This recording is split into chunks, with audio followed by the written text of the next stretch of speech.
Darwin. Dans cette formation, nous allons voir comment regrouper plusieurs articles entre eux. Pour cela, donc, bien évidemment, il faut que leur thème soit lié et du coup, vous allez pouvoir faire comprendre à WordPress que justement ces articles sont liés entre eux. Pour cela, on va pouvoir passer par ce qu'on appelle les catégories.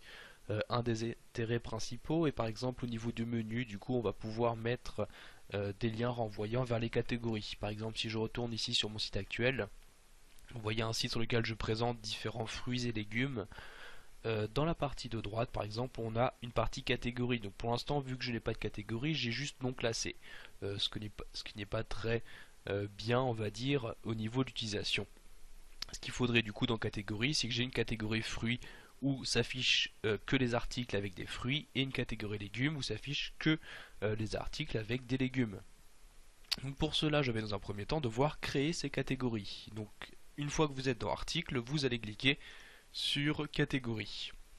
On va alors s'afficher une liste des différentes catégories qui existent déjà. Donc si vous n'en avez pas encore créé, vous n'avez qu'une, exactement comme moi, une catégorie qui s'appelle non classée.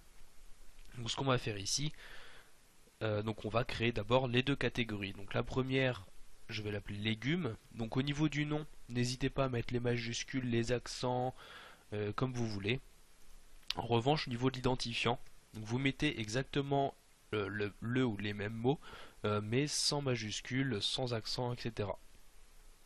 Vous pouvez également dire, par exemple, si j'avais une catégorie aliments, du coup, donc j'aurais dit que la catégorie légumes dépend de cette catégorie aliments. Donc ici, je ne vais pas faire de dépendance de cette manière, je laisse donc à aucun. Et enfin, une petite description. Par exemple, je vais mettre tout savoir sur vos légumes préférés. Comme ceci. Une fois ceci fait, je clique sur ajouter une nouvelle catégorie. Celle-ci va alors s'enregistrer et on peut la voir à ce niveau-là. Donc d'ailleurs ce que je peux faire, je peux ici modifier celle-ci, la deuxième, au lieu d'en créer une troisième, je vais modifier directement celle non classée. Ou alors non, donc je vais retourner sur catégorie. Sachez que vous pouvez modifier celle-ci si vous souhaitez. Bon, c'est peut être quand même utile de la garder en réserve. Donc j'en crée ici une troisième du coup que j'appelle fruits. Donc identifiant, je répète, pas de majuscule, pas d'accent, pas de page par an. Et là je vais mettre donc du même style tout savoir sur les meilleurs fruits par exemple. Donc les meilleurs fruits comme ceci et je clique sur ajouter une nouvelle catégorie. Donc j'ai créé mes deux catégories, fruits et légumes. Il me reste maintenant à dire, pour tel article, il fait partie de cette catégorie, tel autre article fait partie d'une autre catégorie. Donc je vais simplement afficher les articles qui sont actuellement présents sur mon site WordPress. Je clique sur modifier et à partir de là, je vais pouvoir changer la catégorie. Donc vous voyez dans la partie de droite, donc on a le format, etc. Et là on a la catégorie. Donc au lieu de non classé, je vais mettre ici, donc si je regarde c'est la pastèque, donc je vais mettre en fruits. Il me reste à cliquer sur mettre à jour, donc l'article est toujours publié et sera toujours publié, je vais juste le mettre à jour, du coup une fois la mise à jour effectuée, cela aura été modifié sur le site. Donc si je me rends sur le site et que je rafraîchis la page comme ceci, donc une fois la page rafraîchie, on peut voir dans les catégories qu'on a une catégorie fruits. Si je clique sur le lien ici, donc en gros si je choisis d'afficher cette catégorie, donc on voit bien archive pour la catégorie fruits, la petite description que j'ai choisie et enfin le ou les articles de cette catégorie. Donc pour l'instant je n'ai fait que sur un, donc j'ai bien que l'article correspondant.